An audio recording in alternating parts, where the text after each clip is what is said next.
Hello, welcome to 5 Minutes of Awesomism, where Peyton and I introduce you to people, places, and things that we think are definitely turning negativity into awesomism. And before we get started, thank you, the OHO Sunglasses, for being a sponsor of our podcast. They are a national brand, and they just came out with some amazing sunglasses for athletes. So you're going to really want to check them out. It's THEOHOS.com.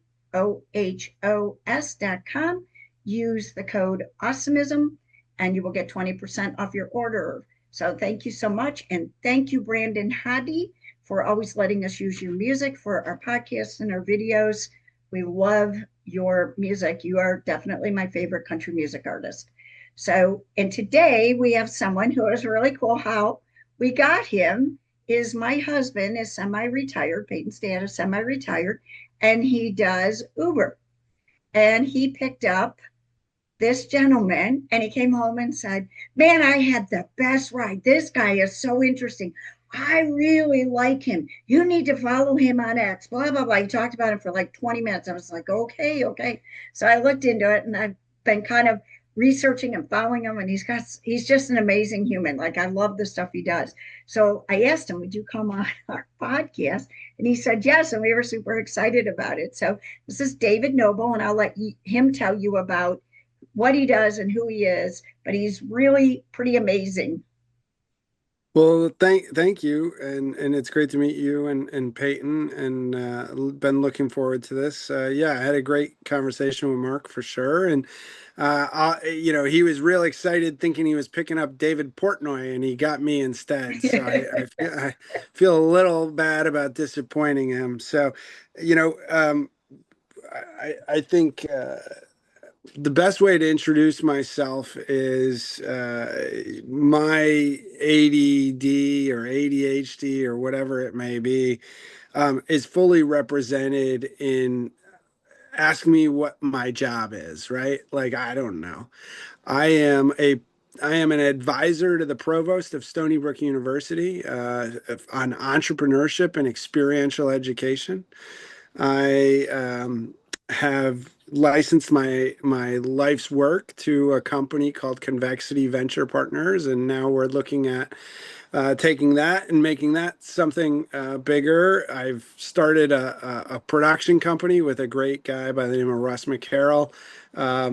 And we're about to launch our first show August 18th, which is Cocktail Wars, starring Joey Fatone and Lance Bass from NSYNC. So, like, I don't know. What do I do? Right? Like, I have no idea.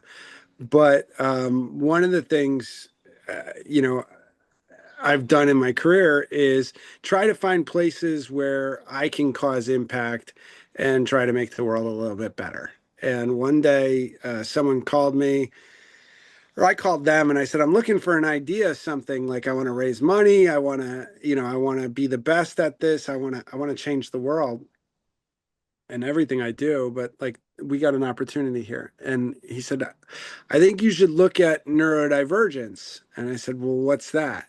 And I said, I don't even, and I still don't like the term neurodivergent because, like, well, what's neurotypical? Tell me. Like, you show me neurotypical and I'll believe you, but nobody can do that because we're all of our brains are different, period, right?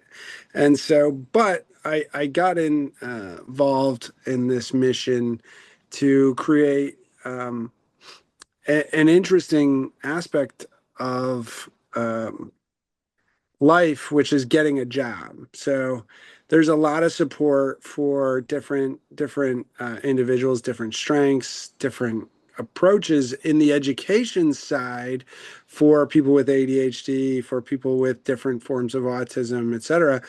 But there is, like, they get into their workflow and there's nothing. So now you graduate college, you've done it. It's amazing. Some people, it's even amazing that they did that. And now they find themselves at work and they operate different. They think different. They communicate different. And the workforce refuses to bend for them. And so we created what was called at the time the Center for Neurodiversity and Employment Innovation, which became the Wells Fargo Center for Inclusive Employment for neurodivergent individuals. And we really saw it as like, before you built a wheelchair ramp on a building, nobody in a wheelchair could ever work in that building. So what is the equivalent for companies to build for people with different neuro approaches, right? It just, one approach does not fit all anymore. And so became engaged in that and really excited to have been a founding energy behind that activity, and looking at how I can continue to enhance that impact as life goes on. I So love this so much because, you know, autistic adults have a 75 to 85% unemployment rate. They are 25% more likely to commit suicide. And a lot of that goes hand in hand. And some statistics show that the homeless rate is as high as 19% of the homeless population is autistic adults, when they're nowhere near that percent of the overall population. And a lot of that has to do with the fact that their parents pass away, they leave them a certain amount of money, they go through that money because they need to survive for 20 years, but the parents can only afford to keep them for 5 years. And the next thing you know, they're out of money, they get taken advantage of, or they just go out of money. And the next thing you know, they're out on the street, or they're living in very poor conditions. And a lot of it goes back to two factors. At least this is how I feel from all the autistic adults that Peyton and I have spent a lot of time around, is A, the lack of jobs for them, and B, the lack of understanding that if you go to work at, like, let's just, I'm not going to use a certain chain, but if you go to work at a grocery store, they mean well and they hire them, but they'll have them bagging groceries instead of understanding that they could probably go completely redo their entire computer system and change everything in that entire store at such a level that, yep. They would be blown away. And we co-hosted a major international autism conference a year ago, April, in Orlando, and Temple Grandin was our keynote. And so I got to spend quite a bit of time alone with Temple. And, she's one of the most famous autistics in the world because she's really who took it from being classified as mental retardation and institutionalized to special needs. And Temple says all the time, the world is missing out on some of the most amazing people because they refuse to give the autistics the time or the ability to do what they can do. It may take them a little longer, or they may do it a little differently. But I know with Peyton, he edits our podcasts, he builds our websites, he edits our app, he does 3D designs for 3D printing, he's doing proprietary stuff. All of this is missed out by society. So I really love that you took that and you're trying and you made that something real. Yeah, and I'd be lying if I said I did, right? I enabled Judy Riley, a wonderful person, to be able to do the magic that she does, right? And I did it because I supported it because, like, I believe it, and your example is exactly that. I can tell you and share with you just how I became so passionate. One, my family has owned a funeral home for it's like 100-year-old funeral home, right? And I always rode around with my mother, and I was always fascinated by death certificates. Like, there's so much data in a death certificate about people. I love survey. I love all of this. So I would always read the death certificates, and there was a cause of death called failure to thrive Wow. in Rhode Island. It's an actual cause of death. And I was like, what does this mean? And what it meant was, neurologically, cognitively, something was not working in the connection to today's society, such that the person had to live at home with their parents, then their parents left, and then there was this failure to thrive, right? It's all the things you're talking about. And so both Wells Fargo with their amazing employment program and University of Connecticut and Judy and what she did, and is not just taking it from mental retardation to special needs, but saying, no, no, no, we have special opportunities here. There are special things that can be done that can't be done in the typical processes. And how do we look at this from a strengths-based approach and design the recruitment, the retention, the activation, and the value creation of people from different neurological, chemical, biochemical contraptions. Like, we still don't know enough scientifically about autism to know what's even happening in this spectrum, right? Like, and a lot of people say, so that's number one, is that failure to thrive always bothered me. I never knew what it was. I learned about the strengths-based approach. I learned all this, and I said, oh, failure to thrive is people that don't have the wheelchair ramp. They don't have the mechanism for them to do the things that allow them to thrive in this world. And it's not that they're drug addicts. It's not that they're this. It's not that they're that. It's that the world isn't allowing their inclusion in a meaningful way, and it's extremely disheartening. So one, that was always bothered me. It was always a question in my mind, and it sort of came clear during that process. And then two is like, and people say this all the time, that I have what's called on-demand Asperger's, and I think they're making jokes and those things, but like, I'm extremely abrupt. Like, I end the meeting, like, I don't say goodbye on I don't say goodbye. Like, why would I say goodbye? I don't even understand why you need to say goodbye. I'm going to talk to them soon. Like, it's not a goodbye. I'm just done with the conversation. Why do you care? And like, people always comment on it, right? And I'm like, why do you even care? And it's like, well, that's what you're supposed to do. And I'm like, says who? Like, why? Like, the conversation was done. It was natural. Like, I hung up. Like, it bothered them. Oh, well, why? Right? Oh, because they're used to this. Well, how many things do people actually do that really like bother people?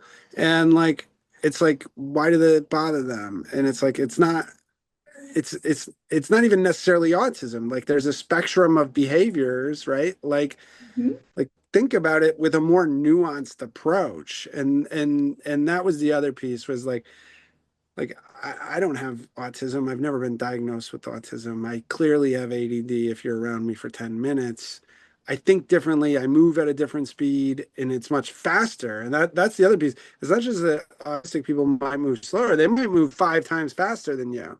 And, like, I move much faster than people. They can't understand me. They can't understand my motivations. And so even though I don't have autism, clearly cognitively, I approach things differently. I approach from a different space, and it allows me to understand what it must be like to have those interactions. And like, of course, like, like less social, let's call it less social autism, right? Where you Yeah. want less social interactivity in your daily workflow. Well, why shouldn't they be allowed to have that? What world do we live in that we measure people on how they interact socially at work, as opposed to how much value they're creating for the entity?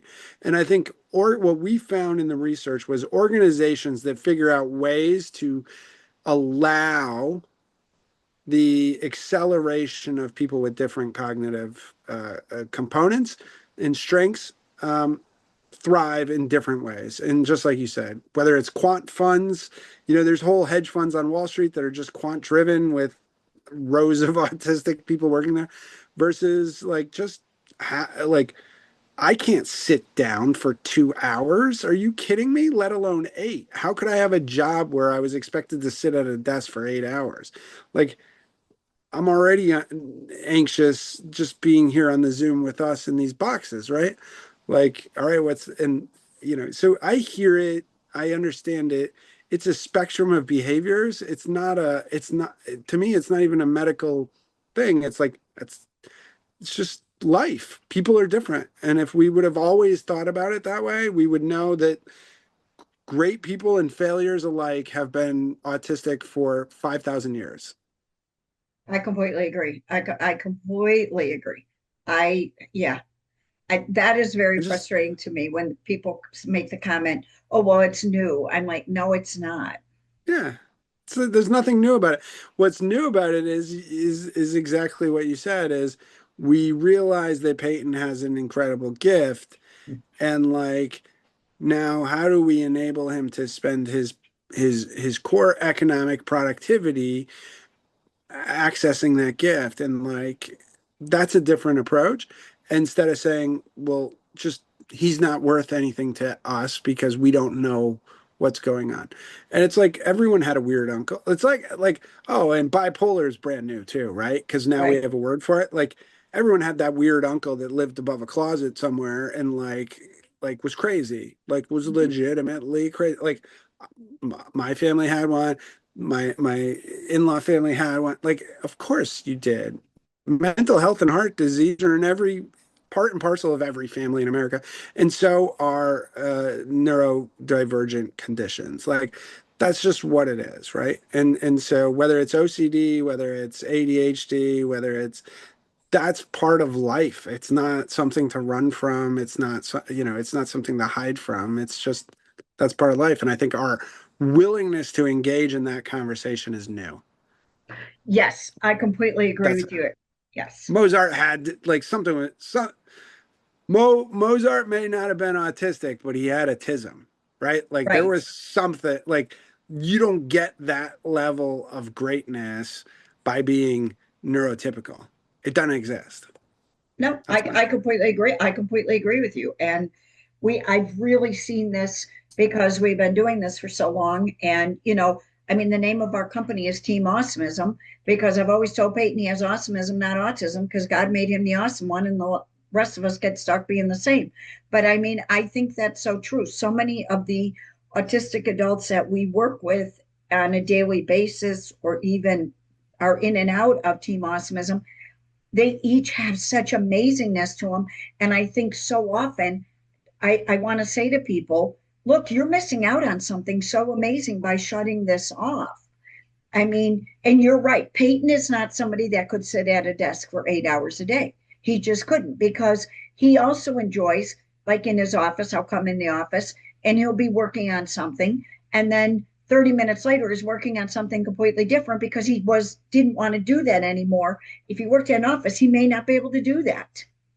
And if he were in the real work environment, in like a corporate work environment where like the traditional, I said real, but the traditional mechanisms were there, I can tell you, as someone that's been through that, he would be accused of lacking focus. Yeah. But no, no, no. Like, I get that all the time. Like, guys, like, you don't understand. I can focus on five things in a way that you can't even contemplate, at a depth of level of mastery that you can't get to if you spent your whole life trying to work on this.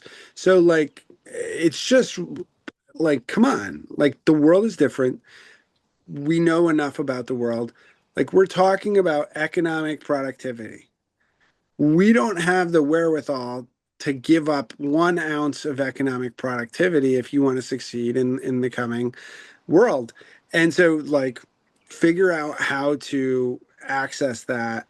And by the way, all I'm doing is espousing a purely capitalistic, purely corporate philosophy that says, oh, by the way, there's a whole bunch of people over here that aren't being valued the way they should be. And if we gave them a possibility to do this, the social benefits of this far exceed anything that any nonprofit's ever going to be able to accomplish. No, no offense to any nonprofit. Just think about it. We don't need a nonprofit to put 1 million autistic people to work. We simply need people to value what they're doing.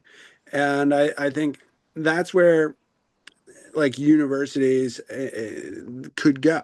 Universities could go to that point and say, like, because like recently I've read from a number of people, like, don't bother going to the university if you're not autistic. Like, don't bother getting a college education if you're not so special in some core function. It's not worth your time. Go learn how to be an HVAC person, because with AI, you're not going to be able to compete on these things.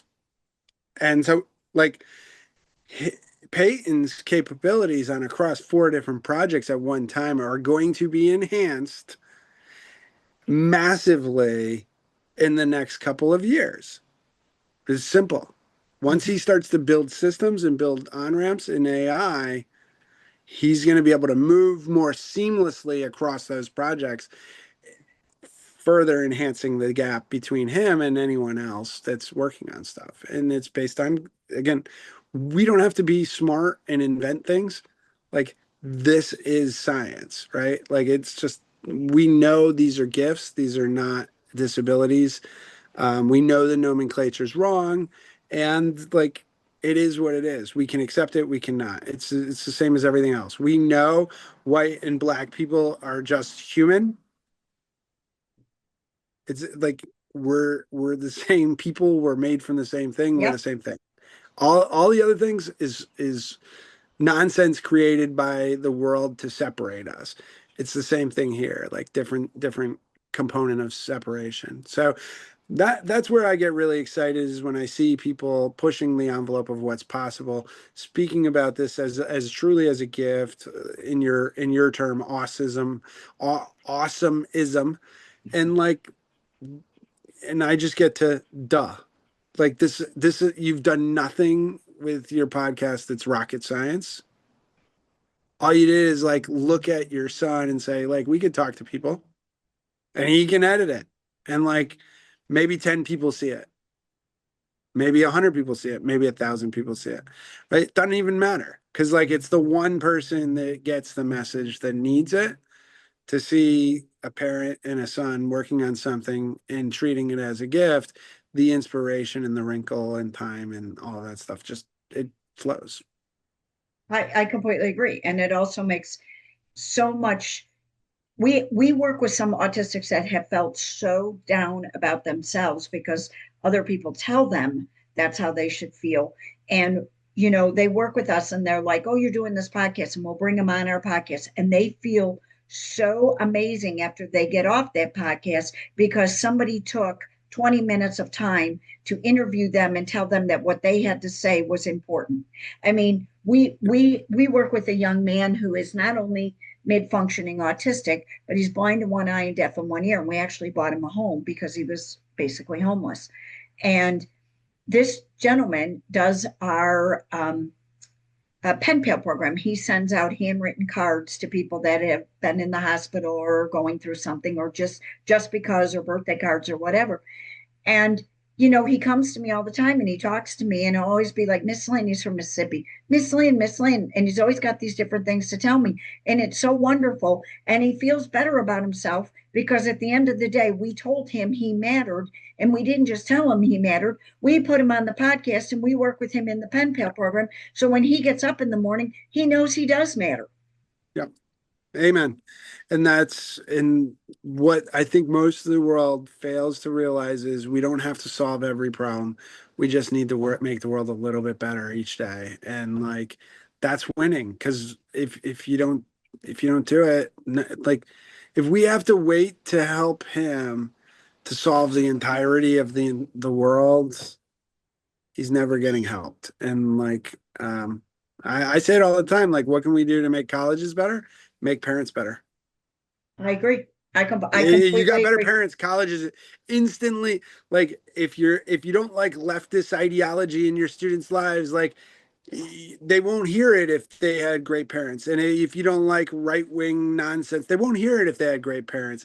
And if you don't like that kids are growing up socialists, they won't hear it if they've had a job and paid tax. Like, there's lots of all these things in the periphery that people get all worked up about.